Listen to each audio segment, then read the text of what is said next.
84,000ක් බෝසත් මහසත්වරු වූහ. ඔවුන් අනුත්තර සම්‍යක් සම්බෝධිය සෙවීමකින් කිසි දිනක අපහසුතාවයට පත්වී නැත. ප්‍රතිගමන ඒ තත්ත්වයට පත් සියලු දෙනා සම්බෝධියෙහි ධාරණීය ලබාගෙන ඇත. ධර්මය ව්‍යක්ත ලෙස දේශනා කිරීම ඊතා කැමැත්තෙන් සිටින්නෝය. ධර්ම චක්‍රය ආපසු නොකැරකෙනසේ කරකවන ලද අය වූහ. ඔව්හු අසංඛ්‍ය සංඛ්‍යාත බුදුවරුන්ට පුද පූජා පැවැත්වූවෝ වූහ. තවද බුදුවරුන් ඉදිරියේම නොයෙක් කුසල් මූල රැස් කළෝ වූහ. ඔව්හු බුදුවරුන්ගේ ප්‍රසාදයට ලක් වූවෝ වූහ. මෛත්‍රිය පුරුදු කර ඇති අතර බුද්ධ විඥාණයට ඇතුළු වීමට හොඳ සුදුස්සෝ වූහ. බුදුන්ගේ මහා විඥාණයට ගැඹුරින් ඇතුල්ව සසර තෙර කරා ලං වූවෝ වූහ. ඔවුන්ගේ කීර්තිය අනන්තා පරිමාණ ලෝකවල පැතිර ගොස් තිබූ අතර ඔවුහු අනන්ත සියදහස් සතුන් සසරින් ගලවා ගැනීමට හැකි වූවෝ වූහ. ඔවුන්ගේ නම් පිළිවෙලින් මෙසේය. කුමාර බුහුත මංජුශ්‍රී, අවලෝකිතේශ්වර, මහා ස්ථාම ප්‍රාප්ත, සර්වාර්ථ නාම, නිත්‍යෝදු යුක්ත, අනිශිප්ත ධූර, රත්නපාණී බහිශ්‍යශාරාග, ප්‍රධාන ශූර, රත්නචන්ද්‍ර, රත්නප්‍රභා, පූර්ණචන්ද්‍ර, මහා වික්‍රමින්, ත්‍රෛලෝක වික්‍රමින්, අනන්ත වික්‍රමින්, මහා ප්‍රතිහාන, සත්ත සමිතාභයුක්ත, ධරණීධර, අක්ෂයමති, පද්මශ්‍රී, නක්ෂත්‍රරාග, බෝසත් මහසත්ව, මෛත්‍රිය, බෝසත් මහසත් සිංහ ආදී වූ බෝසතුන් 84,000ක් විය. 84,000ක් මහසත්වරුන්ගේ බෝසත්වරුන්ගේ ආශිර්වාදයෙන් දිනපතා පැවැත්වාගෙන එන සජීවී දේශනා මාලාවේ සද්ධර්ම පුණ්ඩික සූත්‍ර අවරෝහණ දේශනාව විශ්වාසය හා සිතෙහි පවත්වා ගැනීම. විශ්වාස කරන්න ඕන තථාගතවරු වෙන, සම්බුදුවරු වෙන. ඒක සිතේ පවත්වා ගත යුතු එකක් වෙන. බුදුවරු ධාරණය කරගෙන ඉන්න සද්ධර්ම පුණ්ඩික සූත්‍රය ලෝකෙට එළි දක්වන වෙලාවේදී කට්ටිය බලනවා මේ මොකද්ද මේ කියන්නේ. ජාති ජරා ව්‍යාධි මරණ වලින් ගැලවුණයින් පස්සේ ඔක්කොම ඉවරයි කියලා කියන්නේ. ඉවරයි කියලා. ශූන්‍යතාවය, අස්තිත්වය, අනිමිත්ත, නිමිත්තක් නැති භාවය මෙතනින් ඉවරයිනේ. ඒක මේ කියන්නේ මේ එදා මේ සාරිපුත්‍රලා මහමුග්ගල්ලානලා හිටපු කාලේ නෝ මෙහෙ ඉන්න කට්ටිය කියන්නේ පොතේ තියෙන එක වෙන්නේ. නමුත් එදා හිටපු කට්ටිය හිතාගෙන හිටියේ අපි ඉවරයි කියලා. අපි බුදු වෙන්න අවශ්‍යතාවයක් නැහැ. බුදුන් අපිට අවශ්‍ය දේවල් ඔක්කොම දීලා තියෙනවා. මෙතනින් ඉවරයි. රහත් වුණාන් පස්සේ ඉවරයි. නමුත් ගෞතම බුදුරජාණන් වහන්සේ කියනවා ඒක හරියට මේ මාසික වැටුපක් ගත්තා වගේ. නිකන් හරියට සේවාවක් කරා වගේ. 180 ගත්තා. අරගෙන ඉවරලා ඒක ලොකු දෙයක් ආකාරයට දැක්කා. මේ ඇති. මෙච්චරයි. වෙන්න ඕන මෙච්චරයි. අනිමිත්ත, ශූන්‍යත්වය, අක්‍රියත්වය. මේක තමයි ධර්මතාව. නමුත් මේක සුළු වැටුපක් ලෙස, වැටුප්ලාභියෙක් ලෙස පෙන්නනව වෙනවා. අර 180 දී පියා පස්සේදී මහා ධන කුවේරෙක්. පස්සේදී මහා ධන කුවේරෙක්. පුත්‍රයා පුත්‍රයා අර දවසේ වැටුපත් අරගෙන 180ක් අරගෙන ගමන් කරා. කාලයකට පස්සේ ආපහු එනවා. ආවත් පුත්‍රයා බව තාත්තා හඳුනගත්තට තාම පුත්‍රයා තාත්තා හඳුනන්නේ නැති වෙයි. අවුරුදු ගානකට පස්සේ දොරටුවත් අරගෙන ගිහිල්ලා ආපහු කට්ටියක් එනවා. ආවෙන් පස්සේ තාත්තගේ තියෙන මහේශාක්‍යභාවය මේ තාත්තා ධන සම්භාරයන් වලින් ආරුඩ්‍ය වෙච්ච ප්‍රමාණය දැකලා මුලින් 180 ගත්ත කට්ටිය පස්සේදී දෙදරනවා. මහා මාලිගාවල් නිර්මාණය වෙන අපි හිතුවෙත් නෑ එහෙම වෙයි කියලා. අපි දන්නේ නෑ මේ තාත්තා වෙන්න බෑ. මේ පියාණන් වෙන්න බෑ. මේ ධනකුවේරෙක් වෙන්න ඇති. සාමාන්‍යයෙන් ලොකු සල්ලි තියෙන ගෙදරකට වගේ තැනකට ගියන් පස්සේ දිලිඳු කෙනෙකුට බයක් හිතෙනවා. මාව අත්අඩංගුවට ගනිද්දන්නේ. මට දොස් කියයිද දන්නේ. මම ඉක්මනට මෙතනින් යන්න ඕන. නමුත් තාත්තා අර මුලින් 180 ගත්ත කෙනෙක් දරා කියලා බලන. බලලි ඉවරලා කියනවා එන්නේ කියලා. මොකේට මේ එන්න කියලා කියන්නේ? එන්න කියලා කියන්නේ සද්ධර්ම පුණ්ඩරීක සූත්‍රයේ නැමැති මහමාලිගාව ඇතුළට. ගත්තේ 180. නමුත් ඒ පුත්‍රයාට තාම දිරියක් නැහැ. සද්ධර්ම පුණ්ඩරීක සූත්‍රය කියන මහමාලිගාව ඇතුළට එන්නේ. මහා ධන සම්භාරයන් වලින් මහේශාක්‍ය ගතියෙන් ඉන්න නිසා පියාණන් හයියක් නැහැ මේක ඇතුළට. දෛනික වැටුප අරගෙන කට්ටිය ඔක්කොම පිට වුණා. සියලු දෙනා පිට වුණා. 180 බුදු මේක ඇති මට කියාගෙන ගියා. නමුත් මහා ධන සම්භාරයක් තියෙනවා. ඔය 180 අතට දුන්නේ පඩියක් ආකාරයට. පඩියක් ජීවත් වෙන්න. ජීවිතේ ගැට ගහ ගන්න. නමුත් මහා ධන සම්භාරයන් වලින් ආරුඩ්‍ය කෙනෙක් පඩිය දුන්න බව දැනගත යුතුයි. ඔය පඩියක් වෙයි. දවසේ වැටුපක් වෙයි. 180 කියලා කියන්නේ දවසේ වැටුපක් වෙයි. ආධ්‍යාත්මික ලෝකයේ ඉහළ තලයක් වෙයි. සසරට වැඩිය ලොකු එකක් වෙයි. නමුත් ඒක බුදුවරුන් පෙන්වන්නේ දෛනික වැටුපක් ආකාරයට. තාම මහේශාක්‍ය වුණේ නැති වෙයි. තාම බුද්ධත්වයට සම්බුද්ධත්වයට බෝසත් වරේක් වෙන්නවක්වත් හිතලා නැති වෙයි. අපි ඒක හොයාගෙන දිනක රටට සමාජයට දායාද කරනවායි කියලා සිතක් පහළ වෙන්නේ නැති වෙයි. සුළු වැටුපෙන් යැපෙන සත්‍ය ආකාරයට ගෞතම බුදුරජාණන් වහන්සේ ඒ සසරින් එතර වෙච්ච රහතන් වහන්සේ ලැබෙන්නවා වෙයි. ඒ වගේම ලෞතර බුදුවරයෙකුගේ ඉදිරිපිට සියලු දෙනාම මේ උපමා කතාවට හසු වෙනවා. ඒක බෝධිසත්ව මහසත්ව කියලා බෙදීමක්, අරිහත්ත්ව කියලා බෙදීමක්, පච්චේක බුද්ධත්වයේ කියලා බෙදීමක් නැති වෙන ඔක්කොම දිලිඳු පුත්‍රය වෙනවා ලෞතර බුදුරෙක්ගේ ඉදිරිපිට. නමුත් මේකේ මූලධර්මය සද්ධර්ම පුණ්ඩික සූත්‍රය කියලා කියන්න කලින් මේ 180 මූලධර්මය සද්ධර්ම පුණ්ඩික සූත්‍රය කියලා කියන්න කලින් කට්ටිය 180 හැපිය ගහලා ඇහැරෙන තැන නේ ඒක තිබිලා තියෙන්නේ. මම තමයි ඒ රහස දැන් දාන්නේ. මට පුළුවන් මේකෙන් ජීවත් වෙන්න කියලා සුළු වැටුපක් අරගෙන පිට වුණා වෙයි. සුළු දෙයක් අරගෙන පිට වුණා. ඒ කට්ටියන්ට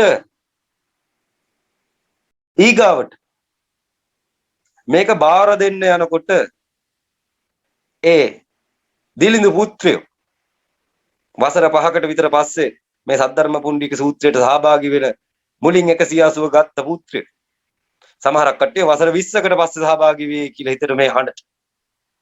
සමහරක් කට්ටිය වසර 50කට පස්සේ සහභාගී වෙයි කියලා හිතට මේ හඬට. නමුත් වසර 5කට 55කට කෙටි කරලා මම කියනවා මේ කතාව 180 මුලින් ගත්ත දිලිඳු පුත්‍රයන් හට අපි ශ්‍රවණය කරමු සූත්‍රය ගායත්‍රී ගැහණි. විශ්වාසය හා තේරුම් ගැනීම සිතේ පවත්වා ගැනීම. එම අවස්ථාවේදී බුදුන් වහන්සේ විසින් ශ්‍රී මුඛයෙන්ම දේශනා කරන ලද පෙර නොඇසූ විරූ ධර්මය සුභූති මහා කත්යායන සහ මහා මෞද්ගල්‍යායන යන ආර්ය ශ්‍රාවකයන්න් වහන්සේලා ශ්‍රවණය කොට ශාරිපුත්‍රයන් වහන්සේ අනාගතයේදී සම්‍යක් සම්බෝධියට පත්වන බවට දෙනු ලැබූ නියත විවරණයද අසා මහත් සොම්නසට පත් වූවෝය.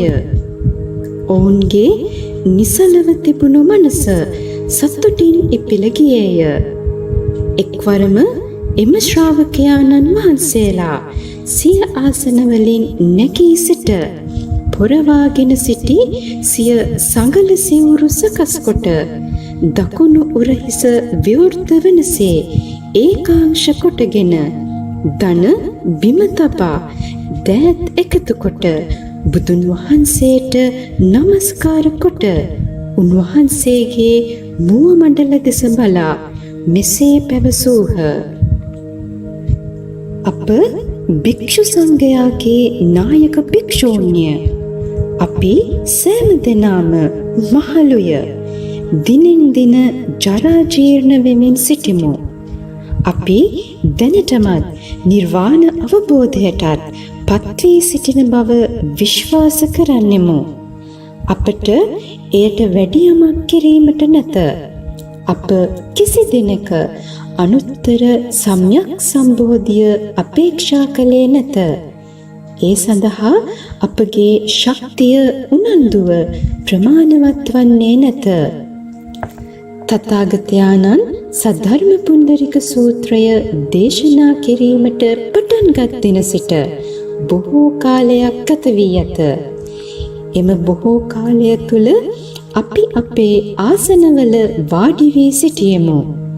අපගේ ශරීරාංගයෝ වෙහෙසව බෙලහීනව ඇත.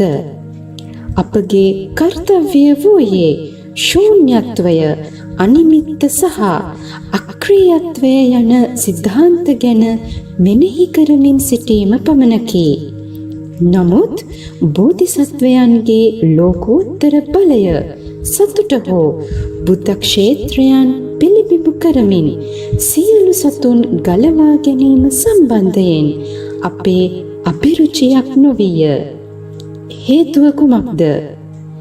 තථාගතයන්ෝ අපට ත්‍රිලෝකික දුක්ඛ සංසාරය ඉක්මවා නිර්වාණය ලබා ගැනීමට හැකියාව ලබා දී ඇත්තේය. තථාගතයන්නි, අප දැන් මහලුය. ජරා ජීර්ණ වී සිටිමු.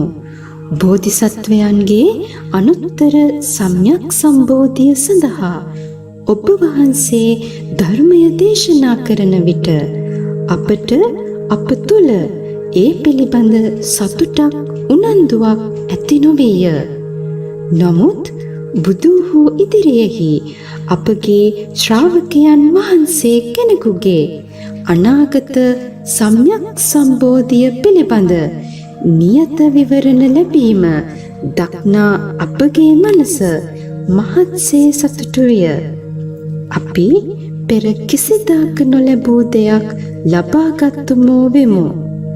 ඉතා දුෂ්කරව හමුවිය හැකි ධර්මය හදිසියේම අද අසන්නට ලැබුණි. අප මෙය මේ වනතුරුත් බලාපොරොත්තු නොවූවකි. අපි ඉමහත් භාග්‍යවන්තයන් යැයි කල්පනා කරමු. අපට ඉමහත් යහපතක් හා ප්‍රයෝජනයක් ලැබුණේ වේ.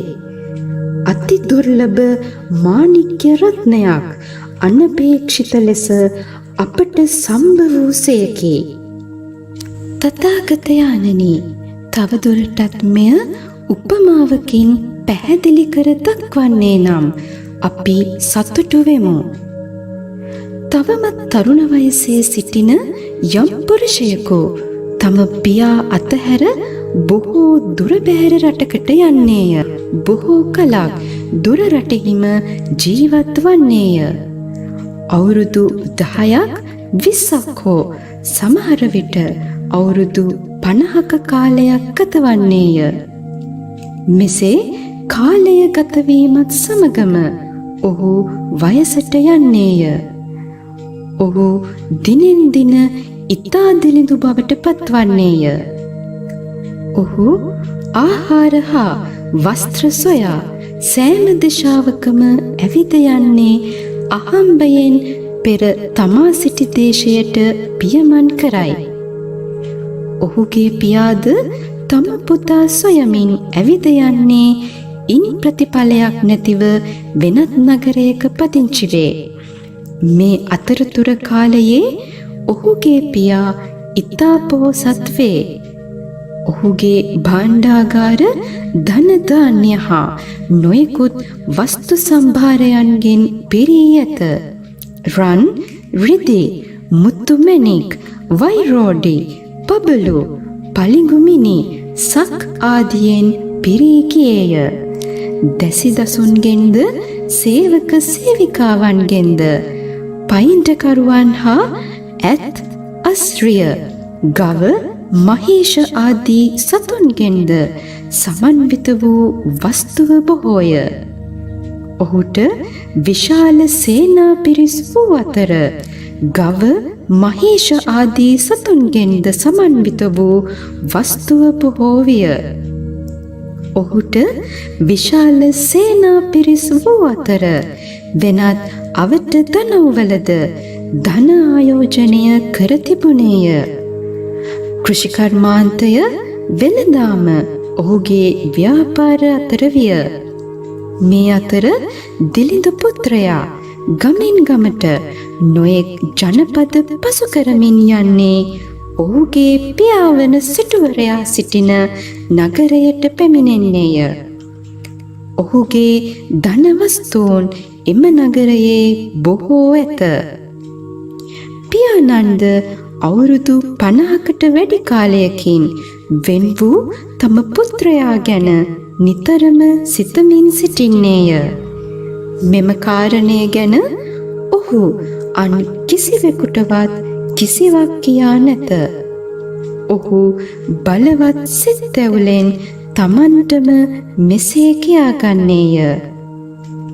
මම මහලුය, බෙලහීනය, දිනෙන් දින වස්තු සම්භාරය වැඩි වෙමින් ගබඩාවෙන් පිරී ඉතිරී යන්නේය. එසේ වුවද මට මගේ පුතා නැත. නමුත් මා කවදා හරි මිය යා යුතුය. සියලු වස්තු සම්භාරය විසිරී නැතිව යන්නේය. එය උරුම කර බාර දීමට කෙනෙකු නැති හේිනි. ඔහු නිතරම ඔහුගේ පුතා ගැන සිතමින් සිටීමට හේතු වූයේ මේ කාරණයයි. ඔහු මෙසේද සිතීය. මම මගේ පුත්‍රයා සොයාගන්නේ නම් මට අයිති සියලු වස්තු සම්භාරය ඔහුට පැවරිය හැක. එවිට මගේ මනසට සතුට හා සැනසීම ලැබේ. මට මනස්තාපයන්ගෙන් මිදිය හැක. තථාගතයන්නි, මෙසේ වූ කල්හි දරිද්‍රතාවයට පත් පුත්‍රයා ජීවන වෘත්තියක් සොයමින් ගෙන්ගෙට යමින් නොදැනුවත්වම සිය පියාගේ මන්දිරය අසලට පැමිණෙන්නේය. පැමිණ දොරටුව වෙත සමීප වූ ඔහු නිවස දෙස බලා සිටින්නේ. ඒ තුල මහේශාක්‍ය අයුරින් පනවා තිබුණු අලංකාර ආසනයක වාඩි වී නොයෙක් මාණික්‍යයන්ගෙන් සරසන ලද පාපුටුවක දෙපා රඳවා තබා විවිධ ඇඳුම් ආයත්තමින් සැරසීගත් බ්‍රාහ්මණ ජ්‍යෙෂ්ඨයන් හා පරිවාර ජනයන් පිරිවර කොට පසුවන සිය පියාණන් දක්නට ලැබුණේය. දහස් දසදහස් ලක්ෂ ගණනින් වටිනා මුතු මාලයන්ගෙන් ඔහුගේ ශරීරය සරසන ලද්දේ විය. සුදු චාමර අතින්ගත් සේවක සේවිකාවෝ දෙපසින් සිට ඔහුට පවන් සලන්නෝය. බිම සුවඳ පැන් ඉසිනලත් දේවිය. වටිනා මාණික්යන්ගෙන් සැදුම්ලත් උඩුවියන් විය. විසිතුරු මාලා කර්මයෙන් සැදුම්ලත් වටතිරද විය. විසිතුරු දුර්ලභ මල් වර්ගයෝද බිම අතුරන ලද්දාහුය. ඒ පෙදෙස්වලට යැවීමට පිළියෙල කරන ලද ඒ පෙදෙස්වලින් ලැබුණු වටිනා භාණ්ඩයෝ තනින් තන ගන්නේද දෙන්නේද තබන ලද්දේද වූහ. මේ වූ කලි ඒ ඉසුරුබර පියාණන්ගේ ඓශ්වර්යෙහි විවිධ අංගයෝද ලක්ෂණයෝද වූහ. මේ දිලිඳු පුත්‍රයා පියාණන්ගේ ආශ්චර්ය බලය අධිකාරිය දැක බයෙන් තැතිගත්තේය. හේ මෙවන් ස්ථානයකට කිසි දිනක පැමිණ නැත. රහසින්ද ඔහුගේ සිතට මෙසේ සිතුවිලි ඇතිවිය. මොහු නම් රජ කෙනෙකි. නැතිනම් රජ කෙනෙකු හා සමාන පුද්ගලයෙකි. මෙතන මා වෙන්නකුට ජීවත් වන්නට කුලී වැඩක් මෙහෙකාරකමක් කළ හැකි ස්ථානයක් නොවේ. ඒ නිසා දිලිඳු ගම්මානයකට ගියහොත් එහි මහන්සි වී කුලී වැඩ කොට ජීවත් වීමට ආහාර හා වස්ත්‍ර උපයාගත හැකිවනු ඇත. මා වැඩි වේලාවක් මෙහි රැඳුණහොත් බලහත්කාරයෙන් අල්ලාගෙන වැඩ ගනු ලබන්නේය. දුගී පුත්‍රයා එසේ සිතමින් එම ස්ථානයෙන් පලා යන්නේය. එම අවස්ථාවේ වයෝවෘද්ධ ඉසුරුමත් මිනිසා මහේශාක්‍ය අසුනේහි ඉඳිමින්ම වැරහෙලි ඇඳ සිටින සිය පුතා දෙස සුපරීක්ෂාවෙන් බලන්නේ ක්ෂණයකින් ඔහු හඳුනා ගනී. ඔහුගේ සිත සතුටින් පිනා යයි. එක්වරක් හේ මෙසේ කියයි. දැන් මා සතු වස්තු සම්භාරයන් පවරා දීමට කෙනෙක් සිටී. භාණ්ඩාගාරයට වෙන කෙනෙකුපත් කළ යුතුය. මගේ මේ පුත්‍රයා ගැන මම නිරන්තරයෙන් කල්පනා කළෙමි. නමුත් ඔහු මට දැක ගැනීමට නොහැකි විය. දැන් මම වියපත්ව ජරා ජීර්ණව සිටියත් මා තවමත් කල්පනා කරන්නේ මා සතු වස්තුවට කුමක් විය යුතුද යන්න ගැනය. ඉන්පසු ඒ ඉසුරුමත් පුරුෂයා තම පිරිවර කැඳවා පුත්‍රයා හැකි ඉක්මනින් ආපසු කැඳවාගෙන එන ලෙස පිටත් කර හරින්නේය. ඔහු පුත්‍රයා පිටුපස වහා දිව ගොස් ඔහු අල්ලා ගන්නේය. දිලිඳු පුත්‍රයා බියෙන් තැතිගෙන තරහින් කෑගසන්නේ මා විසින් කරන ලද කිසි වරදක් නැත. මා අල්ලා ගන්නේ ඇයිදැයි අසමින් අඬන්නේය. පුත්‍රයාගේ ග්‍රහණය දැඩි කොටගත් පුරුෂයා ඔහු වැරෙන් අල්ලාගෙන එනු ලබන්නේය. එම අවස්ථාවේ පුත්‍රයා මෙසේ සිතන්නේය. මා සිරකාරයෙකු බවට පත්විය. මා නිසකයෙන්ම මරණයට පත් කරනු ඇත. හේ තව තවත් ත්‍රාසයට හා බයට පත්ව ශෝකයට පත්වී ක්ලාන්තව බිම වැටෙන්නේය. පියා දුර සිට පරීක්ෂාවෙන් සිටින්නේ පුත්‍රයා අල්ලාගත් පුරුෂයාට මෙසේ කියන්නේය.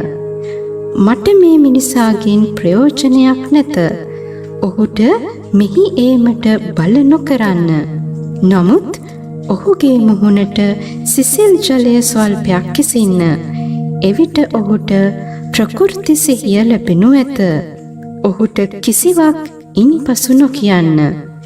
ඔහු එසේ ක්‍රියා කළේ ඇයි? පියතුමා ඔහුගේ පුත්‍රයා ඉතා නියාලු ධෛර්යයෙන් හීන එකකු බව දනී. තමාගේ ධනවත් උසස් තත්වය හා සමීපවීම ඔහුට ඉතා දුෂ්කර කරුණක් වේ. මේ ධනයෙන් ආඩ්‍ය පුරුෂතෙමේ ඒ දුගී තැනැත්තා තම පුත්‍රයාම බව හොඳින්ම දැනත් උපාය කෞශල්‍ය උපක්‍රමයක් වශයෙන් මේ මගේ පුත්‍රයායයි කීමෙන් වැළකී සිටියේය. නැවත පියාගේ උපදෙස් අනුව ක්‍රියා කරන පුරුෂයා දිලින්දාට මෙසේ කියයි. මා ඔබ නිදහස් කරන්නෙමි. ඔබ කැමති තැනක ඔබට යා හැකි. පෙර නොවූ විරු ආකාරයේ බසක් කසා දිලිඳු පුත්‍රයා මහත් විශ්මයටත් සතුටටත් පත්ව බිම වැතිරී සිටි තැනින් නැගී සිට ආහාර පාන වස්ත්‍ර ආදිය සොයා යම් දිලිඳු වීදියකට පිටත්ව ගියේය. එම අවස්ථාවේ පොහොසත් පියා උපායෙන් සිය පුත්‍රයා නැවත ගෙන්වා ගැනීමට අදහස් කරන්නේ උපාය ප්‍රයෝගයකින් අන්පුරුෂයන් දෙදෙනෙකු රහසින් යවන්නේය. ඔවුහු වැහැරුණු සිරුරෙන් යුත් දුක්ඛිත පෙනුමක් ඇති පුරුෂයෝ වූහ. ඔවුන් හට මෙවැනි උපදෙසක් ලැබුණි. දැන් ඔබලා දුගී මිනිසා සොයා ගොස් ඔහුට සෙමින් කතා කොට දෙගුණයක වැටුප් ලබා ගැනීමට හැකි මෙහෙ කළ හැකි තැනක් ඇත්තේය යනුවෙන් පවසා දුගියා ඊට එකඟ වුවහොත් ඔහු ආපසු කැඳවාගෙන අවුත් මෙහෙයක් පවරනු යෙහිකි. ඔහු කවර මෙහෙයක් දැයි විමසුවහොත් කැලිකසල පිරිසිදු කිරීම ආදියයි අප දෙදෙනාද ඒ මෙහෙයක්ම කරනෙමුයි කියවයි යනුවෙනි. මේ වූ උපදෙස් ලබාගත් පුරුෂයින් දෙදෙනා ඒ වේලේම පිටත්ව ගොස් දිලිඳු මිත්‍රයා සොයා ගොස් තමන් අන්නලත් පරිදිම කරුණු කියා මසක වැටුපක් මුලින්ම ගෙවා ඔහු කැඳවාගෙන ආපසු ධනවත් ගෘහපතියාගේ නිවසටම ආයේය. ඉන්පසු අනෙක් මිනිසුන් දෙදෙනා සමග කැලිකසල හා මලමූත්‍ර පිරිසිදු කිරීමට වන්නේය. ආපසු කැඳවාගෙන එනු ලබන පුත්‍රයා දුටු විකස ධනවතා මහත් විශ්මයකට පත් වූයේ පුත්‍රයා කෙරෙහි මහත් කරුණාවක්ද හටගත්තේය. පසු දවසක ඔහු ජනේලයෙන් පිටත බලන විටක ඔහුගේ දිලිඳු පුත්‍රයා තව තවත් වැහැරි ඇදී ගිය සිරුරෙන් කුණු කසල ශුද්ධ කරනු හැටි දුටුවේය. ඔහුගේ සිරුර සම්පූර්ණයෙන් දහඩිය හා කුණු කසල මලමූත්‍රා ආදී මහත් අපවිත්‍ර දෙයින් නැහැවී ඇත්තේය. පියාද වහා තමා ඇඳ පැළඳ සිටි වටිනා වස්ත්‍ර හා ආභරණ ගලවා ඉවත් කර පරණ වූ කිලිටි ඇඳුමක් ඇඳගත්තේය. ඔහු තමාගේ ශරීරයේ දුඟද හමන මලමූත්‍රා තවරා ගත්තේය. ඉක්බිති ඔහු කසල ඉවත් කිරීමේ උපකරණ දකුණතින්ගෙන මුහුණෙහි සැඩ පරුෂ ගතියක්ද පෙන්වා මලමූත්‍ර පිරිසිදු කරන මිනිසුන්ට මෙසේ විධාන කරන්නේය. දරුවනි, අනලස්ව වැඩෙහි යෙදෙනු, කම්මැලි නොවුණු, මෙසේ කතා කරමින් උපාය කෞශල්‍යයෙන් පියා පුතුට ලංවන්නේය. නැවත තම පුතා අමතා මෙසේ කියන්නේය. හා අගනේ, දැන් ඔබ හොඳ තරුණයෙකි. ඔහොම මේ වැඩය කරගෙන යමු. තවත් නම් ආපසු යන්නට නොහිතන්න. ඔබට අවශ්‍ය සියලු දේවල්, වැඩට ආයුධ, උපකරණ, කෑමට සහල්, පිටි, ලුණු, විනාකිරි ආදී කිසිවක් ගැන කනගාටු වන්නට අවශ්‍ය නැහැ. තවත් මගේ මහලු සේවකයෙකුත් සිටී. ඔබට අවශ්‍ය විටක ඔහුත් කැඳවා ගත හැකිය. ඉතින් ඔබ දැන් ඔබගේ මනස නිදහස්ව පහසුවෙන් තබා ගන්න. මම ඔබට ඔබේ පියාසේ වෙමි. ඒ නිසා කිසිදු කනගාටුවකට කරුණක් නැත. මා මෙසේ පවසන්නේ ඇයි? මා දැන් ජීවිතයේ බොහෝ කලක් ගෙවා අවසන්. නමුත් ඔබ තවමත් තරුණයි, සවි බලයි, මහන්සි වී වැඩ කරයි. ඔබ වැඩ කරන අවස්ථාවේ කිසිවෙකු රවටා නැත, කම්මැලි නැත, තරහගෙන නැත, නරක වචන පාවිච්චි කර නැත. මගේ අනෙක් සේවකයන්ගේ දක්නට ලැබෙන ඔවැනි වැරදි කිසිවක් ඔබ තුළ දක්නට නැත. මෙවක් පටන් ඔබ මගේම පුත්‍රයා සේවන්නේය. නැවත පොහොසත් පුරුෂයා ඒ සේවකයා තමාගේම පුත්‍රයා ලෙස සලකන බවට පෙන්වීමට සුදුසු නමක්ද තබා ඒ අනුව කතා කරන්නේය.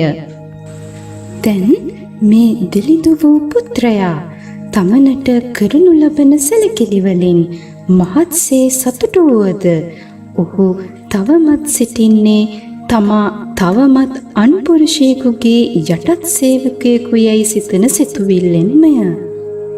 එම කරුණු නිසාම ඒ පොහොසත් පුරුෂයා සිය පුතු කැලිකසල පිරිසිදු කිරීම සඳහා තවත් වසර 20ක්ම යොදවයි. මෙම කාලය අවසන්වත්ම ඔහු කෙරේ විශ්වාසයක් ගොඩනැගී ඇති බව තේරුම් ගත්තේය. ඔහුට රිසිසේ එම නිවසට නිදහසේ යෑමට ඒමට ඉඩකඩ තිබුණද ඔහු එම මන්දිරයේම මෙහෙකොට එහිම වාසය කරන්නේය. තථාගතයාණනි, එකල්හි ඒ ධනවත් පුරුෂයා රෝගාතුර වූයේ වැඩි කලක් යාමට මත්තෙන් තමා මිය යතැයි ඔහුට වැටහින. ඔහු දිලිඳු පුත්‍රයාට මෙසේ කියන්නේය. දරුව, මට දැන් මහත් වූ රන් රිදී හා වෙනත් දුර්ලභ වස්තු සම්භාරයක් ඇත්තේය. ඒවායින් මගේ නොයෙකුත් භාණ්ඩාගාර පිරී ඉතිරී යයි. මා සතු ඒ සියලු දෙයද මා විසින් ගෙවිය යුතු සියලු දෙයද ඔබ දැන් පාලනය කළ යුතුයි. මෙය මගේ සිතේ තබාගෙන සිටින බලාපොරොත්තුවයි. ඔබ ඒ මගේ බලාපොරොත්තු ඉෂ්ට කළ යුතුය. හේතුව නම් දැන් සිට ඔබ හා මා පුද්ගලයන් දෙදෙනෙකුසේ හැසිරිය යුතු නැත. ඒ නිසා ඔබ කිසිම වැරදීමක් හෝ පාඩුවක් හෝ නොවනසේ සිහි නුවණ යොදා කටයුතු කිරීමට වග බලාගත යුතුය. එම අවස්ථාවේ දිලිඳු පුත්‍රයා මෙසේ උපදෙස් ලැබීමෙන් පසු සියලු බඩු භාණ්ඩ, රන් රිදී ආදී වූ දුර්ලභ වස්තුන් පිරී නොයෙක් භාණ්ඩාගාර ඔහුගේ සුපරීක්ෂාවට බාරගත්තේය. එහෙත් එම ධන සම්භාරයෙන් ඔහු තමාගේ ආහාර වේලක් සඳහා තරම් දෙයක්වත් අයිති කර තබා ගත්තේ නැත. ඔහු තමා ගැන පහත් නිවට ආකාරයෙන්ම සිතීමෙන් වෙනස් වන්ට අපොහොසත්ව පෙර ජීවත් වූ පරිද්දෙන්ම වාසය කළේය. මෙසේ කලක් ගත වූ පසු තම පුත්‍රයා නිදහස්ව සිතන්නට පුරුදුව ආත්ම විශ්වාසය ගොඩනගා ගනිමින් අධිෂ්ඨාන ශක්තිය දියුණු කර ඇති බව පියාට අවබෝධ විය. ඔහු තුල තිබුණ නිවට ගතියද පහව ගොස් පියාගේ කලින් තිබුණු අදහස්ද වෙනස්ව තිබුණේ විය. ඔහු සියලු දේ සම්පූර්ණයයි සිතන්නට විය. ඔහුගේ ජීවිත කාලය අවසන් වෙමින් ඇති බවද දනී. එකල්හි ඒ ධනවත් පුරුෂයා පුතාට අනකරන්නේ සියලු නෑදෑයින් මිත්‍රයන් කැඳවා මහා සභාවක් රැස් කරන ලෙස කීවේය. එසේ කැඳවනු ලැබූ සියලු රජවරුන්, ඇමතිවරුන් හා උසස් පන්තිවල අය රැස් වූ විට ධනවත් පුරුෂයා මෙසේ නිවේදනය කරන්නේය. මිත්‍රයනි, මේ මගේ පුත්‍රයාය. මේ කාරණය ඔබ සියලු දෙනාටම දැනුම් දෙනු කැමැත්තෙමි. මේ මාගේ සහජාත පුත්‍රයාය. මොහු අසවල් නගරයේදී මා අතහැර පැන ගියේය. බොහෝ දුෂ්කරතාවලට මුහුණ දෙමින් අවුරුදු 50ක කාලයක් ගත කළේය. ඔහුගේ මුල් නමද අසවල් නමය. මගේ මුල් නමද අසවල් නමය. බොහෝ ඉහත ඒ නගරයේ ජීවත් වන කාලයේදී ඔහු ගැන ඉමහත් දුකින් ඔහු සෙවීම සඳහා බොහෝ මහන්සි වූයෙමි. ඔහු හදිසියේ මෙහිදී මට හමු වී සිටී. මගේ පුත්‍රයා ගැන සත්‍ය කරුණ මෙයයි. ඔහුගේ සත්‍ය පියා මමය. මා සතු සියලු වස්තුව හා අයත් දේවල් සියල්ල මගේ පුත්‍රයාට අයිති වන්නේය. මට ලැබී ඇති සියලු දේවල්ද මා විසින් දෙනු ලබන සියලු දේවල්ද ගැන ඔහුට දැන් මනා අවබෝධයක් තිබේ. තථාගතයන්නි, පියා විසින් කියන ලද මෙබඳු බස් පුතා විසින් අසන ලද්දේය. ඔහු මහත් සතුටට ප්‍රමෝදයට පත් වූයේය. මෙවැනි බසක් පෙර නොඇසූ විරූ බැවිනි. මා තුළ මුලදී කිසිවක් සොයා ගැනීමේ සිතුවිල්ලක් නොවිනි. නමුත් මේ සියලු වස්තුව දැන් මගේ මහන්සියකින් තොරවම මට පහළ වූයේ වනයි ඔහු කල්පනා කළේය. තථාගතයන්නි, එසේ මහත් වස්තු සම්භාරයෙන් ආඩ්‍යව සිටි මහලු මිනිසා නම් තථාගතයන්න් මිස අන් කිසිවෙකු නොවේ. අප සියලු දෙනා තථාගතයන්ගේ පුත්‍රයන් හා සමානය. අපි තථාගතයන්ගේ දරුවන්මයයි උන්වහන්සේ නිරන්තරයෙන් කියති. අපි ඉපදෙමින් මැරෙමින් ඒ අතර ඇති පැවැත්මෙහිදී අවිද්‍යාව, මායාව, වැරදි දෘෂ්ටිය ආදී වූ මහත් ශෝක ගින්නෙහි මැදිව තුන්වැදෑරුම් වූ අප්‍රමාණ දුක් විඳෙමු. ඉපදෙමින් මැරෙමින්, මැරෙමින් ඉපදෙමින් නොනැවතී පවත්නා මේ පැවැත්මේදී භාග්‍යවතුන් වහන්සේ බොහෝ සැලකිල්ලෙන් මෙම නීච පහත් ධර්මය පිළිබඳව වැඩකට නැති අපවිත්‍ර විවාදයන් වල යෙදීමෙන් වැළකීම සඳහා අප මෙහෙයවා ඇත්තේය. දිනක වැටුප සදිසි වූ නිර්වාණයක් අවබෝධ කොට ගැනීමට අපගේ උනන්දුව දියුණු කරගතිමු. මේ එපමණක් ලැබීමෙන් අපි බලවත්සේ සතුටු වූයෙමු. අපි උත්සාහයෙන් දිවගොස් වැඩිය ලබා දුනහොත් නිවන් දකිනා තුරු යන්නෙමු. අපි නිවන ලැබුණු පසු දවසේ පඩිය ලැබුණාසේ සතුටු වෙමු. සෑහීමකටද පත්වෙමු. මේ ලබා ගැනීමෙන් පසු අපි අපේ අනලස් බව හා වීර්යය නිසා බුද්ධ ධර්මයේ ඉමහත් ඵල නෙලා ගතිමුයි අපටම කියා ගනිමින් සෑහීමකට පත් වූයෙමු. නමුත් අපි පහත් ආශාවන්ගෙන් බැඳී හීන ධර්මයන්හි සිත් අලවාගෙන සිටින බව දන්නා තථාගතයන්ෝ අප යන මගම යන්නට ඉඩ හැරියහොත් ඔබ සියල්ලන්ටම සර්වඥතා ඥානය අත්වන්නේය. උන්වහන්සේගේ මහා වස්තු සම්භාරයෙහි කොටසක් හිමිවන්නේය යනුවෙන් විශේෂ කොට වදාළහ. මාකාරයකින් ධර්මය දේශනා කිරීමෙන් තථාගතයන්න් වහන්සේ අප නිර්වාණයට පමුණුවයිද? ඒ ආකාරයට උන්වහන්සේ අපට ධර්මය දෙසූහ. එයයි අපගේ දිනක වැටුප. මෙය අපට විශාල ලාභයක් යයි අපි කල්පනා කළ හේයින් මහායානය අනුගමනය කිරීමට අපට සිත් නොවූයේ වන. හැරත් තථාගතයන් වහන්සේ ප්‍රඥාව විදහා ප්‍රකාශ කළේ බෝසතුන්ටම හේයින් උන්වහන්සේ තුල අප ගැන බලාපොරොත්තුවක්ද නොවිය. මීට හේතු කවරේද? අපි හීන ධර්මයෙහි සිත් අලවන බව උන්වහන්සේ දන්නා හේයිනි.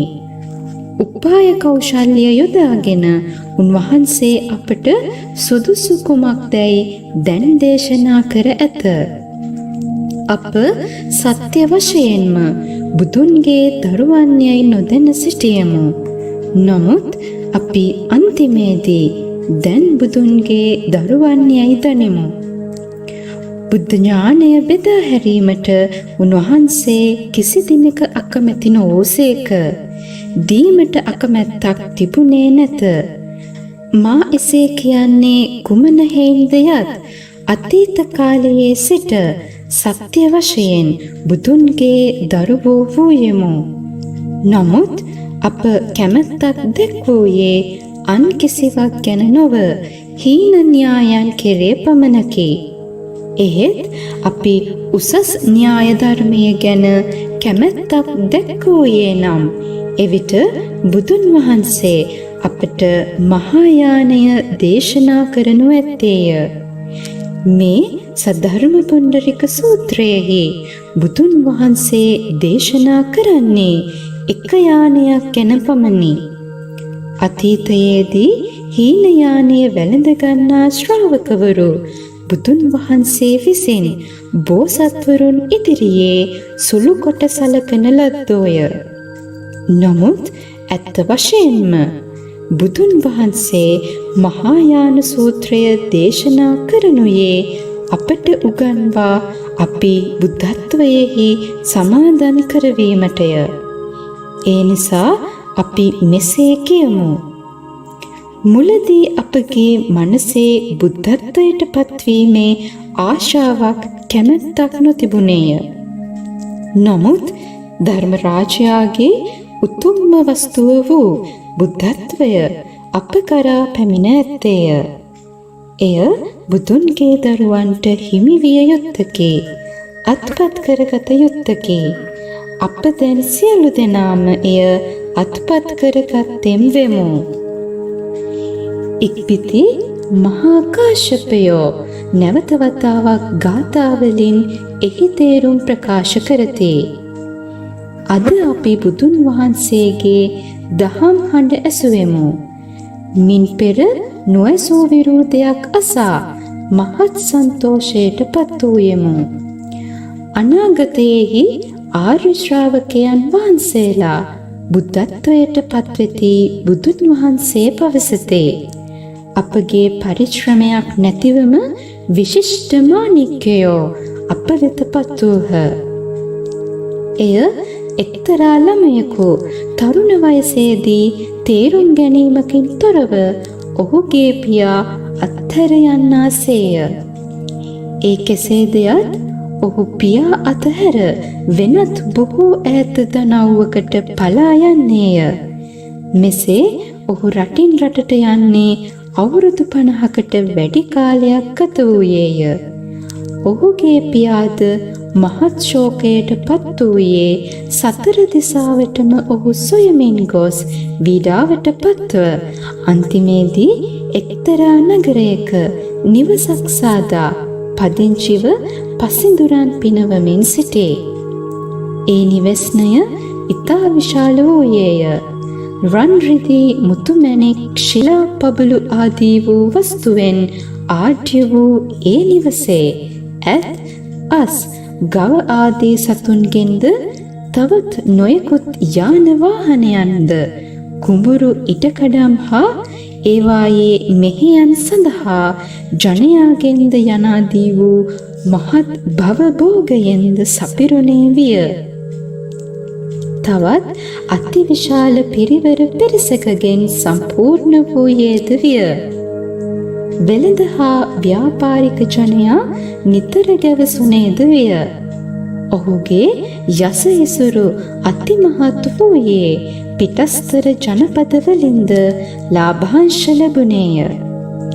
නොයෙක් සියදහස් ලක්ෂ ගණන් ජනයා ඔහුට ගෞරව දැක්වූයේ රජවරුන්, ඇමතිවරුන් හා උසස් කුලවතුන්ගේද ගෞරව සැලකිලි ලබයි. හේතුවක් ඇතිව හෝ නැතිව හෝ ඔහු බැහැදැකීමට පැමිණෙන්නෝ බොහෝය. කුමක් හේයින්ද යත් ඔහු සතු මහත් ධනය හා බලයයි. එහෙත් සියලු දෙයින් සම්පූර්ණ වූ ඉසුරුමත් පුරුෂයා වියපත්ව දිරා යන බව තේරුම් ගන්නේ පලාගිය පුත්‍රයා පිළිබඳ ශෝකයෙන් කල්පනා කරන්නට වූයේය. වෙනත් කිසිවක් කල්පනා නොවේය. මගේ මරණයට මා ඉතා සමීප වෙයි. මගේ නුවණමද පුත්‍රයා මා අතහැර ගොස් වසර 50ක්ද ඉක්මවා ඇත්තේය. මගේ මැදුර සියලු දෙයින් පිරියයි. මේ වස්තුවට කුමක් නම් වෙයිද? ධනවත් පුරුෂයාගේ නිරන්තර කල්පනාව එයයි. එකල්හි දිලිඳු පුත්‍රයා ගමින් ගමට රටින් රටට යන්නේය. සමහර විට ආහාරයට යමක් ලැබුණු අතර සමහර විට කිසිවක් ලැබුණේද නැත. කුසගින්නෙන් පෙළෙන මොහුගේ කෘෂවේගිය ශරීරයේ හොරි, දද, කුෂ්ඨයෝද බහුල විය. ඔහු තැනින් තැනට යන ගමනේදී තමාගේ පියා ජීවත්වන නගරයට නොදැනුවත්ම පැමිණියේය. ඔහු ගෙයින් ගෙට කුලී සොයමින් යන්නේ අන්තිමට ඔහුගේ පියාගේ නිවසට පැමිණියේය. එවේලේ ඒ ධනවත් ප්‍රභූ පුරුෂයා තම නිවේශන ద్వාරයෙහි වූ මණ්ඩපයක නොයෙක් මාණික්කයෙන් සරසන ලද උඩු වියනක් යට පනවන ලද සිංහාසනයක වාඩිව සිටිනුයේ නොයෙක් දැසිදස්සන්ද ආරක්ෂකයන් හා වෙනත් පරිවාර ජනයා විසින්ද වටකරගෙන සිටින ලද්දේ විය. සේවක පිරිස් සමහරක් රන් රිදී, මුතුමැණික් ආදී දේ ගණන් කරමින්ද, පොත්පත්වල ගණන් තබමින්ද, වියදම් හා ආදායම් ගණනය කරමින්ද සිටියෝය. දිලිඳු පුත්‍රයාට මේ සියල්ල දැකීමෙන් සිතුනේ ඒ ප්‍රභූවරයා ඒ රටේ රජු හෝ රජුට සමානයෙකු හෝ වනයි යන්නය. තමා එතනට පැමිණියේ කුමකටදැයි තමාගෙන්ම ඇසීය. මා මෙහි බොහෝ වෙලාවක් රැඳී සිටියහොත් සමහර විට මා අල්වා ගන්නේය, වැඩටද යොදවන්නේය. ඔහු එසේ රහසින්ම සිතුවේය. මේ සිතුවිලි සමගම එතනින් ඔහු වහා පැන දිව්වේය. දුප්පත් ගම්මානයක් වූයේ කොහිද ඔහු කුලියක් සොයා එහි ගියේය. එකල්හි සිංහාසනයේ වාඩි වී ප්‍රභූ පුරුෂයා ඈතින්ම සිය පුත්‍රයා සංසුන්වම හඳුනාගත්තේ වහා සේවකයන් දෙදෙනෙකු පිටත් කර ඒ පුද්ගලයා අල්ලා රැගෙන එන ලෙසට උපදෙස් යැවිය. දිලිඳු පුත්‍රයා බයින් කෑගසමින් විලාප කියමින් බිම වැතිරුණේය. මොවුන්ට මා අසු වූයේ විය. නිසකයෙන්ම මා මරණයට පත් කරනු ඇත්තේය. මගේ ආහාරත් වස්ත්‍රත් සඳහා කුමකට නම් මා මෙතනට පැමිණියේද? ඔහු එසේ කියවයි. ධනවත් ප්‍රභූවරයා ඔහුගේ පුත්‍රයාගේ නිවට අනුවනකම ගැන දන්නේය. ඔහු මගේ වචන නොපිළිගන්නේය. මා ඔහුගේ පියා බව විශ්වාස කරන්නේද නොවේ. මෙසේ සිතූ ඔහු උපාය කෞශල්‍ය යොදාගත්තේය. ඔහු තම පරිවාර ජනයන්ගෙන් එක් ඇස් අවලක්ෂණ කුරු මිනිස්සු ආදී වශයෙන් දුබල පෙනුමක් ඇති වූ කීප දෙනෙකු කැඳවා මෙසේ කියයි. නුඹලා වහා ගොස් දුගී මිනිසාට කතා කරන්න. මා ඔහුට කුලී මෙහෙවරක් ලබා දෙන බව කියන්න. කුලියක් සඳහා මගේ නිවසේ මල මූත්‍ර යන ආදී අපවිත්‍ර දෑ පිරිසිදු කිරීමට එන්නයි පවසන්න. මා ඔහුට දෙගුණයක වැටුපක්ද ගෙවන්නේ යයිද කියන්න. දිලිඳු පුත්‍රයා මෙවදන් අසා සතුටු වී පණිවිඩකරුවන් සමග පැමිණ මල මූත්‍ර පිරිසිදු කිරීමේ කාර්යයේ යෙදුණේය. මන්දිරයේ කාමරද පිරිසිදු කළේය.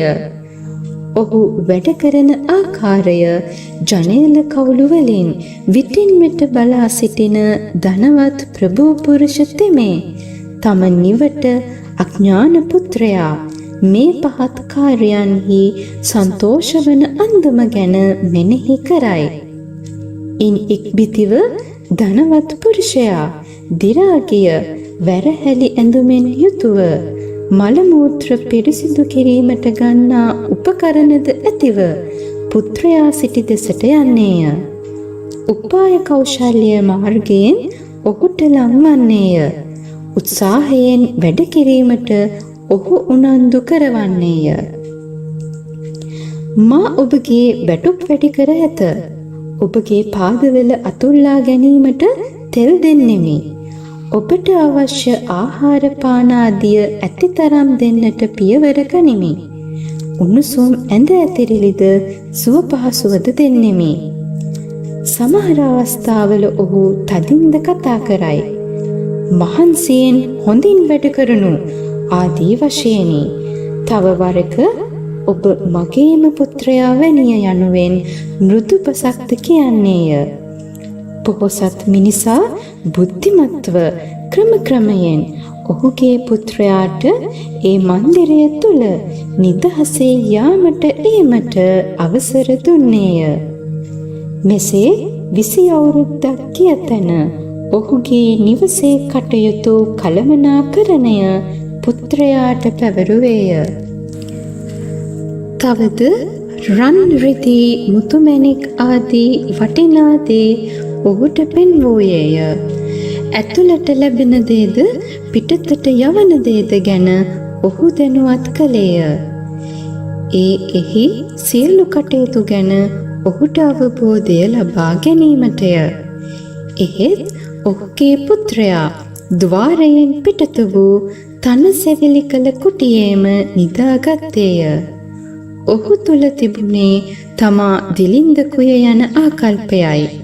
මේ සියල්ල මගේ නොවේ යයි ඔහු සිතයි. පියා පුතාගේ ස්වරූපය දැක්කේය. දිනෙන් දින ඔහු තුල උතුම් ගතිගුණ වැඩි වෙන සැටි දුටුවේය. එකල්හි තමාගේ සියලු ධනස්කන්ධය තම පුත්‍රයාට පැවරීමට කල්පනා කරන්නේය. ඔහු තමාගේ සියලු නෑදෑයින්, රජවරුන්, ඇමතිවරුන්, වංශවත් පුරුෂයන්, ගෘහපතීන් ආදීන් කැඳවා රැස් කරවා ඒ මහා සභාවෙහි මෙසේ කියන්නේය. මේ මගේම පුත්‍රයාය. ඔහු අසවල් නුවරදී මා අතහැර දමා පලා ගොස් අවුරුදු 50ක්ම ප්‍රත්‍යන්ත පෙදෙස්වල තනිවම දුකී දුප්පත්ව ඔබ ඇවිද්දේය. මම ඔහු සොයා බොහෝ තැන්වල ඇවිද්දෙමි. අවසානයේදී මෙතනට පැමිණියේ දැන් වසර 20ක් ගෙවී ඇත්තේය. මා සතුව ඇති සියලු වස්තුව භවභෝග මට තවදුරටත් අවශ්‍ය නැත්තේය. මම ඒ සියල්ල පුත්‍රයාට පවරමි. ඔහු ඔහුගේ කැමැත්ත පරිදි ඒ සියල්ල පරිහරණය කරනු ඇත්තේය. පුතාද මෙසේ සිතන්නේය. මෙතුවක් කල් යටහත් පහත් ඉතා දුකටපත් වූ දුකියකුව නිවටයකු ලෙස තමාට ජීවත් වීමට සිදු වූයේ කවර හේන්ද යනුවෙනි. ඔහුට විශාල වස්තු සම්භාරයක් සහ පියාගේ සුවිසල් මන්දිරයද දැන් ලැබී ඇත. මින් පෙර නොවූ විරූ ලාභයකින් බොහෝ සතුටට පත්විය. බුදුන් වහන්සේ දෙසේය. පහත් දේහි අපගේ ඇති කැමැත්ත ගැන උන්වහන්සේ දන්නේය. එහෙයින් ඔබ බුද්ධත්වයට පත්වන්නේ යයි කිසිවිටක උන්වහන්සේ අපට නොකීහ. ඒ බව දේශනා කරනවාට වඩා සියලු කෙලෙස් දුරු කර සසර ගමන නතර කර හීනයානය අත්හල හැකි ආකාරය අපට දේශනා කළසේක. හීනයානය පුරුදු පුහුණු කරන හැටි කියා දුන්සේක.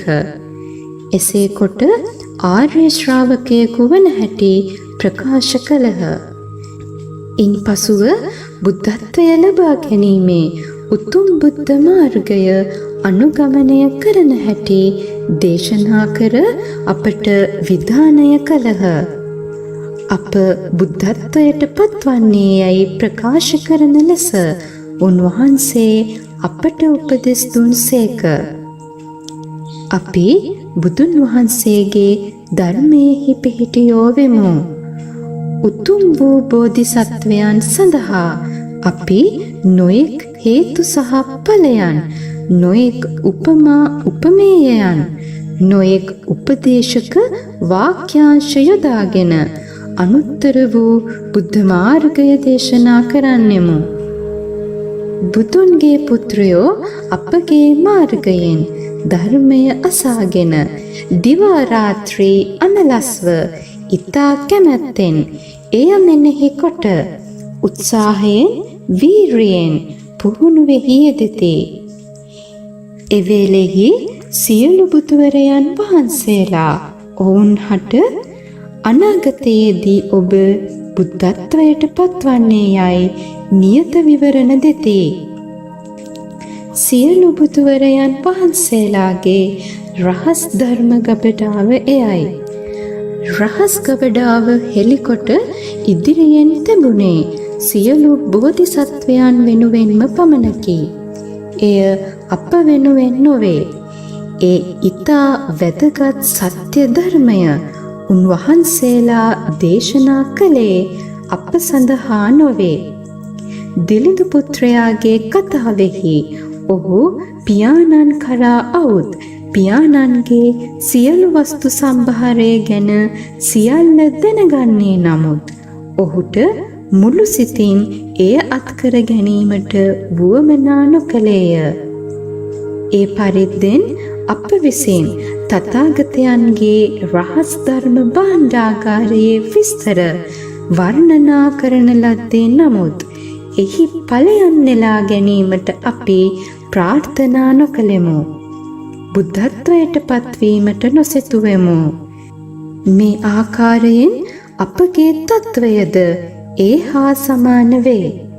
අපගේ ඇතුළත කිලිටි අතුගා දැමීමෙන් පසු නිර්වාණය අත්කර ගැනීමෙන් පසු අප සෑහීමකට පත් වූයෙමු. අපගේ එකම කාර්යය එය පමණක යයිද තවත් යමක් කිරීමට නැතයිද අපි සිතුවෙමු.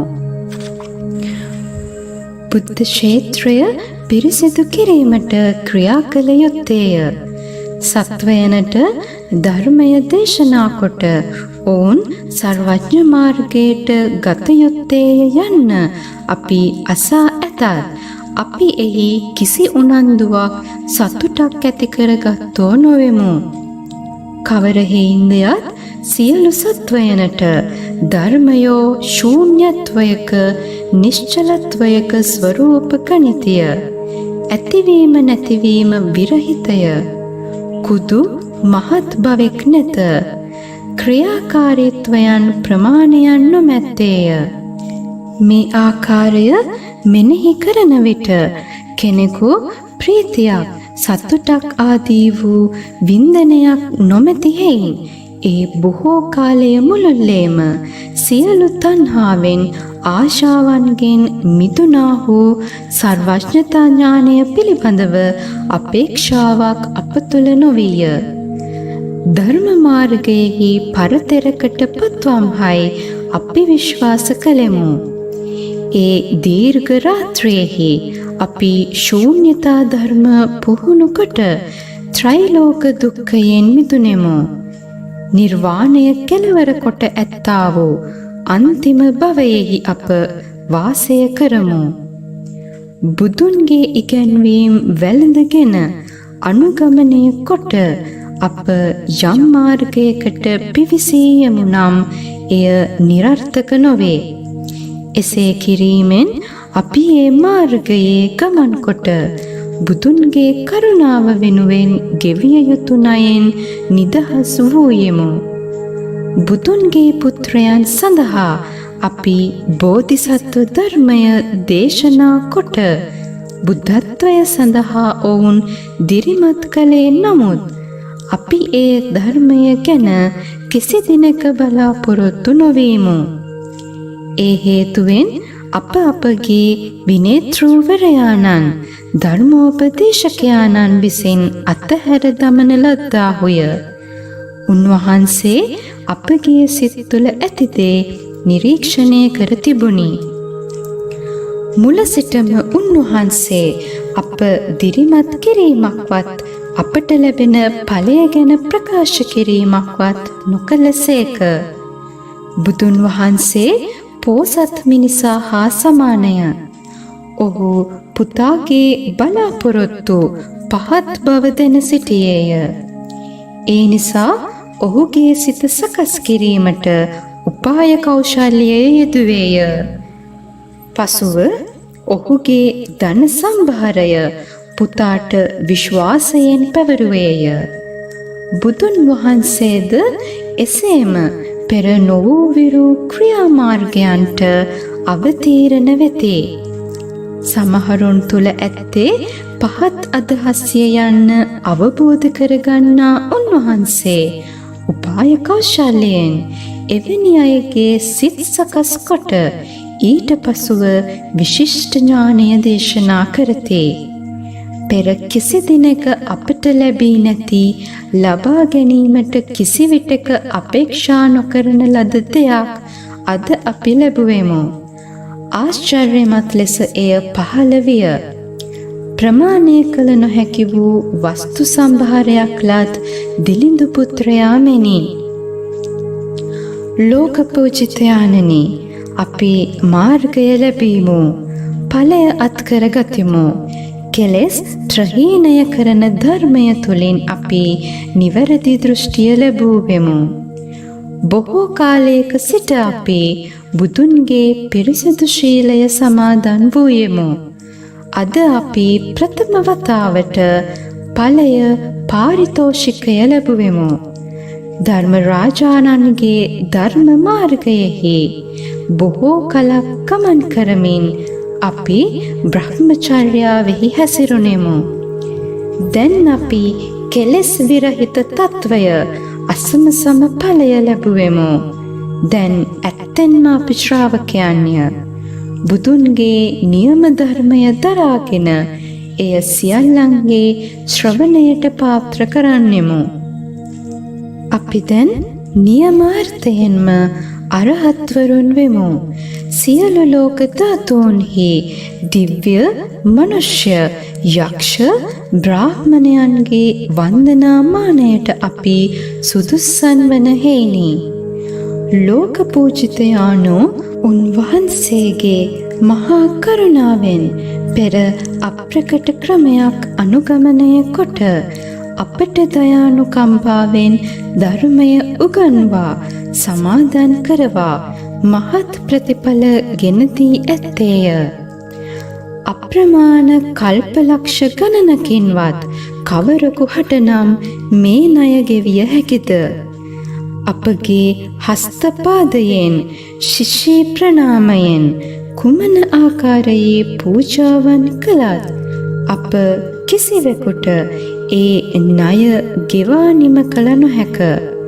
අපි උන්වහන්සේ අපගේ හිස් මුදුනේහි හෝ උරමණ්ඩලෙහි වඩා හිඳුවාගෙන ගංගා නදියේ වැලිකට ගණන හා සමාන කල්ප ගණනක් මුළු හිතින් වන්දනා කළත් නොයෙක් රසවත් බොජුන් මිල කළ නොහැකි වටිනා වස්ත්‍ර ඇඳ ඇතිරිලි නොයෙක් බෙහෙත් පැන් සහ ගව හිස් සඳුන් දුර්ලභ මාණික්කයන් පූජා කළත් විහාර ඉදිකොට රජතමය සලුවෙන් අතුරා දමා පූජා කළත් අපට ප්‍රත්‍යුපකාර කළ නොහැකිය.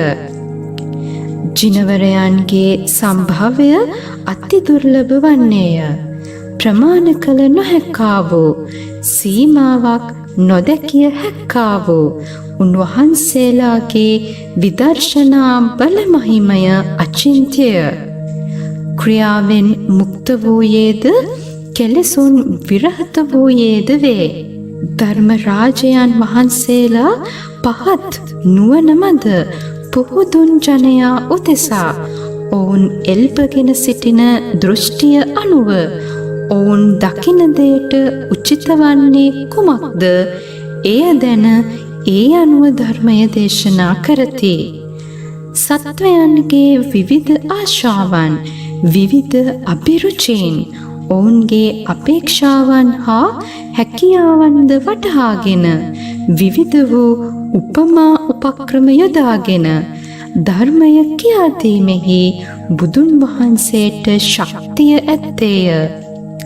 සත්වයා පෙර භවයන්හි සිට පුරුදු කරගෙන ඇති කුසල් මූලයන්ද කුසලයෙහි මුහුකුරා ගියෝ කවරහුද මුහුකුරා නොමැත්තෝ කවරහුද යන්න ගැනද නොයෙක් ආකාරයෙන් වටහාගෙන එකම ධර්ම මාර්ගයෙහි උචිත වූ පරිදි යාන තුනක් වශයෙන් විස්තර කොට ප්‍රකාශ කරති. නොයෙක් ආකාරයේ වෙනස්කම් ඵලයන් ගණනය කර එකම යානයක් පිළිබඳ ධර්මය දේශනා කරන ලදී. එක් අවස්ථාවල සුදුසු තත්වයන් මැද යාන තුනක් දේශනා කර ඇත.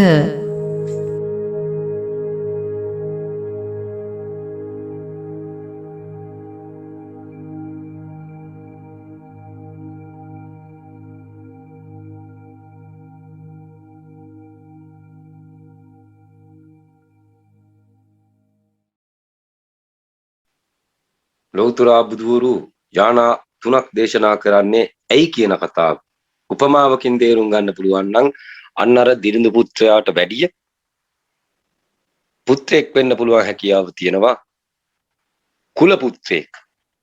කුල පුතුන් සහ කුල දූවරුන් ඉන්නවා බුද්ධ පුත්‍රයෝ සහ භික්ෂු භික්ෂුණී කියලා තවත් කට්ටියක් සිටිනවා.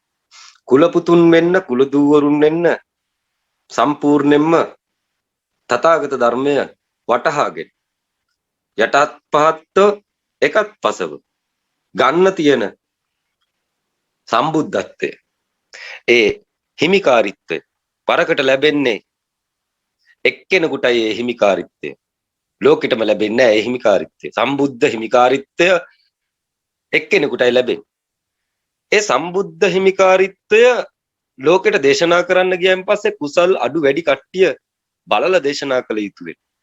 සමහරක් අය 180 දර්ශනයට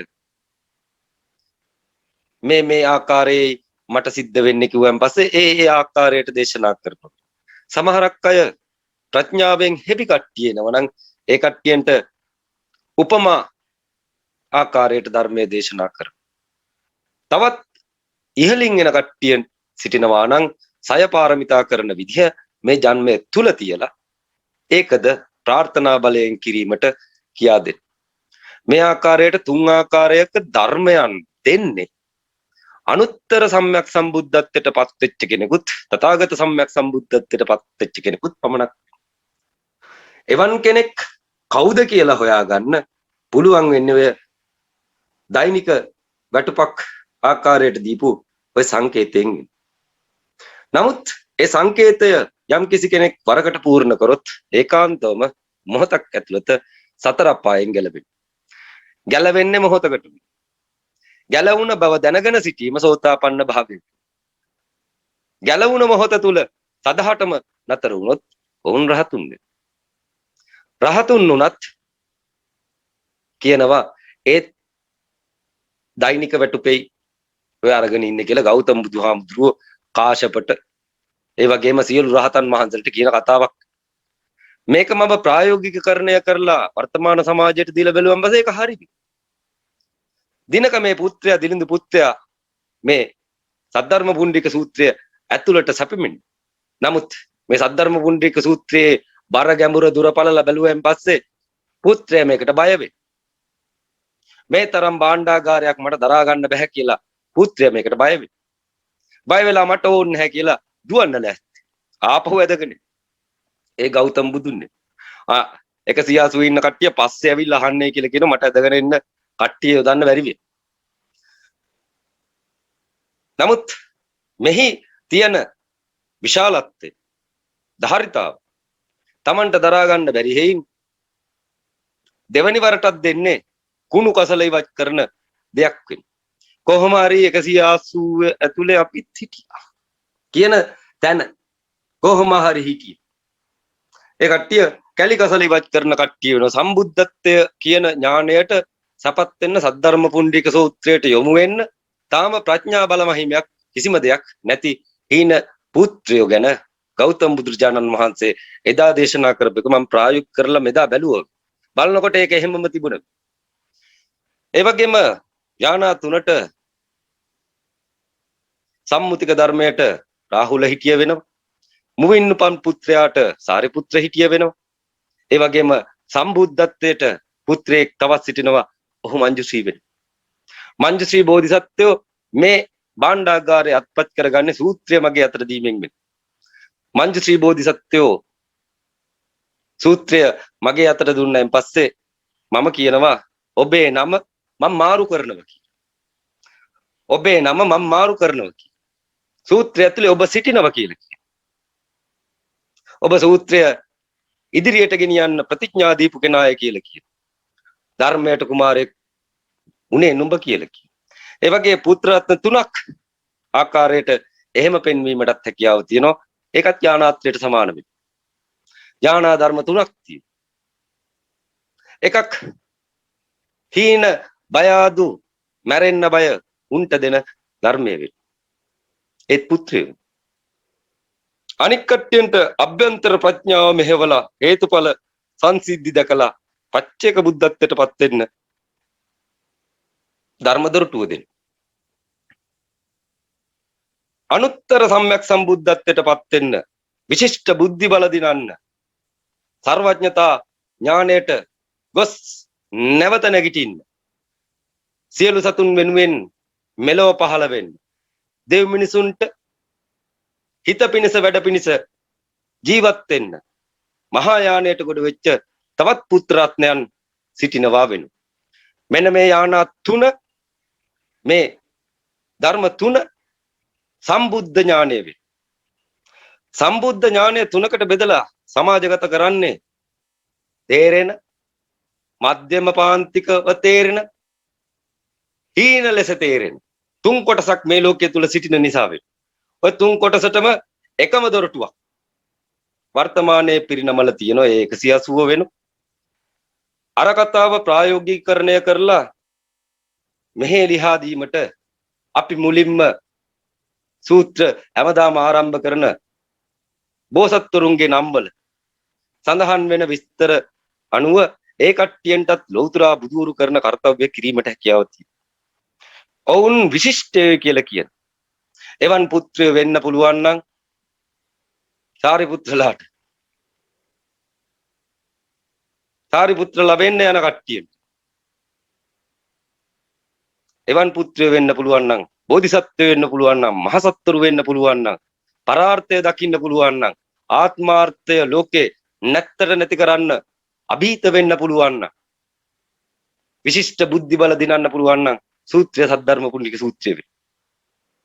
180 අවසානයේට මහායානයට යොමු වෙන එකක් වෙනවා. නමුත් මතක තියාගන්නේ කියලා කියනවා සියලු හීන යන ධර්ම වලට අසාධාරණයක් කරන්න නැහැ කියලා කියනවා. තේරවාදයට අසාධාරණයක් බයිබලයට කුරානියට භගවත් ගීතාවලියට ආගම් 4000ම තියෙන කිසිදු කෘතියකට හානියක් නොකර මිනිසුන්ටත් හානියක් නොකර මේ 180 හරහා සියලු දෙනා මේ තථාගත ධර්මය ඇතුළට ගැනීම සඳහා සියලු දෙනාගේ සහයෝගය ලැබිය යුතු වෙනවා. මේ බක්පොයට අපි පවත්වන්න ඉන්න වැඩසටහන ඒක එතන අනිවාර්යෙන් විය යුත්තක් වෙනවා. ඒ වගේම එක කැලණිය මාලිගාවිල පුරේ විතරක් නොව සෑම පන්සලක් තුලම එදින සජීවී ආකාරයට විහිදවීමට හැකියාව තියෙනවා. සෑම පන්සලක් තුල ලෝකේ පුරාම විහිදවනවා වෙන්නේ. මමත් මෙහි ඉඳගෙන ඒ දේශනාව ශ්‍රවණය කරනවා වෙන්නේ. ලෝකේ හැම තැනටම ඒ ආකාරයට මුළු රටේම මේ සද්ධර්ම පුණ්ඩික සූත්‍රය සෑම පන්සලක් තුලම සෑම ස්පීකරයක් තුලින්ම ශ්‍රවණය වෙන්න දැමීමෙන් ඔය ಜಾති ભેද කියන ඒවා සේරම නැති වෙලා තථාගත ධර්මයට සියලු දෙනා යොමු වෙලා රටේ වසංගත අවසන් කර ගැනීමට හැකියාව තියෙනවා. ප්‍රාර්ථනා කරන කට්ටිය Tamanට යමක් උදා විය යුතුයි කියලා හිතන කට්ටිය දරුවන් නැති අය සියලු දෙනා කැලණියට මාලිගාපුරයට ඒ නිරෝධායන නීති රීති වලට අනුකූලව දුරස්ථභාවය රඳාගෙන ඒ ධර්ම දේශනාව ශ්‍රවණය කරන්න මේ බක්පෝයට පැමිණෙන්න ඉල්ලා සිටිමින් අදට දේශනාවන් නතර කරනවා. හැමෝටම අවලෝකිතේශ්වර ආශිර්වාදය ලැබේවා කියලා කියනවා. අවලෝකිතේශ්වර බෝසතුන් මහා ප්‍රඥාවෙන් යුක්ත වූද, කරුණාවේ බැල්ම ඇත්තා වූද, සත්‍ය වූ බැල්ම ඇත්තා වූද, සිත් කළු මුහුණක් සහ පිරිසිදු ඇස් ඇති ඔහු දෙස අපි ගෞරවයෙන් නිතරම බලා සිටින්නෙමු. ඔහු පිරිසිදු ආලෝකයෙන් අඳුර දුරු කරන්නා වූ සූර්යා නැමැති ප්‍රඥාවෙන්ද වාත වේගයන් හා ගිනිදැල් වලින් සිදුවන අවාසනාවන් දුරු කරමින් සියලු ලෝකයාට දීප්තිය හා ආලෝකය ගෙන දේ. මෛත්‍රී ගුණයෙන් බැබලෙන යහපත් ගුණාංගයන්ගෙන් යුතු සීලයෙන් යුක්ත ඔහු විදුලි සැරයක් මෙනි. කරුණාවෙන් පිරුණු සිත මහා බලාකුලක් මෙනි. ඔහු අමා බිඳුමෙන් ධර්මවැසි වසවන්නේය. ලෞකික ආශාවන් විනාශ කර දමන්නේය. ලෞකික ආශාවන් නැමැති ගිනිදැල් නිවා දමන්නේය. රජු නීතිය ක්‍රියාත්මක කර නඩු පවරා දඬුවම් දීම සඳහා හමුදාවක් පුර සිටියෝද අවලෝකිතේශ්වර බෝසතුන්ගේ බලයෙන් ඒ සියලු දඬුවම් වද වේදනාවන්ගෙන් මිදෙන්නේය. අවලෝකිතේශ්වර බෝසතුන්ගේ පුදුමාකාර ශබ්දයන් බ්‍රාහ්මණයන්ගේ ශබ්දයද මුහුදු රැල්ලේ ශබ්දයද මෙන් ලෝකයේ සෑම තැනටම පැතිරෙන්නේය. ඒ නිසා ඔහු ගැන නිතරම සිතිය යුතුය. සිතුවිල්ලෙන් සිතුවිල්ලට සැකයක් ඇති නොකරගෙන අවලෝකිතේශ්වර බෝසතුන් ගැන සිතිය යුතුය.